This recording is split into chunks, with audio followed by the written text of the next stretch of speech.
النهاردة هكلمكم عن قصة واحد من أقدم الشخصيات المصرية في التاريخ، إنسان نزلة خاطر اللي كان عايش من 35 ألف سنة في بلدة نزلة خاطر اللي في سوهاج مركز طهطا، اللي الهيكل بتاعه موجود في متحف الحضارة بالفسطاط. تبدأ حكاية عم خاطر الطهطاوي يجي كده من 35 ألف سنة في فترة العصر الحجري القديمة الأعلى. كان عايش وبيشتغل في مكان جنب قرية نزلة خاطر اللي في سوهاج مركز طهطا. طب كان بيشتغل ايه؟ كان بيشتغل في محجر لاستخراج الحصى أو الزلط اللي بيصنعوا منه أدواتهم الحجرية زي الفؤوس والسكاكين وبقية الأدوات الحجرية. المحجر بتاع نزلة خاطر كان مختلف عن غيره. ليه بقى؟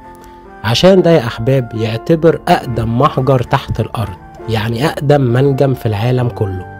تخيلوا ان اقدم منجم في العالم كله موجود في مصر.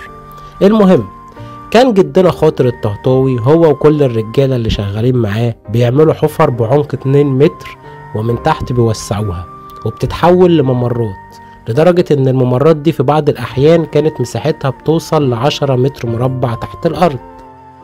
كانوا بيستخدموا في الحفر قرون الحيوانات زي قرون الظبي والغزاله وبعض الادوات الحجريه.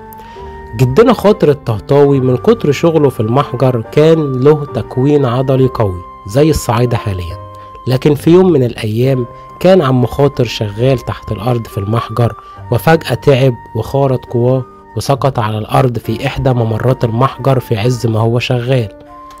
عم خاطر مات، شالوه ودفنوه في تل صخري قريب من المنجم، وحطوا الفاس اللي كان شغال بيه جنب راسه على اليمين وخلوا وشه باصص ناحية الغرب. وطبعا دي العادة استمرت لآلاف السنين من بعده. لاحظوا ان هو من 35 ألف سنة. فضل عم خاطر مدفون في مكانه لمدة 35 ألف سنة لحد سنة 1980 لما اكتشفته بعثة بلجيكية كانت شغالة في نزلة خاطر واكتشفته. راحوا اخدينه معاهم عشان يدرسوه ويرمموه في بلجيكا، لحد ما رجالة وزارة الآثار تحركوا من سنة 2004 وقعدوا يبعتوا مراسلات للبعثة اللي في بلجيكا، والحمد لله رجع لنا ومعاه الفاس بتاعه سنة 2015، فاسه اللي عمرها من عمره. دلوقتي جدنا خاطر موجود في المتحف القومي للحضارة بالفسطاط، ويا ريت أي حد يزور المتحف يلقي التحية على عم خاطر شهيد لقمة العيش. أخيرا الشكر موصول لكل أثري شريف ساهم في عودة عم خاطر من بلجيكا. لكم مني تحية وسلام واحترام.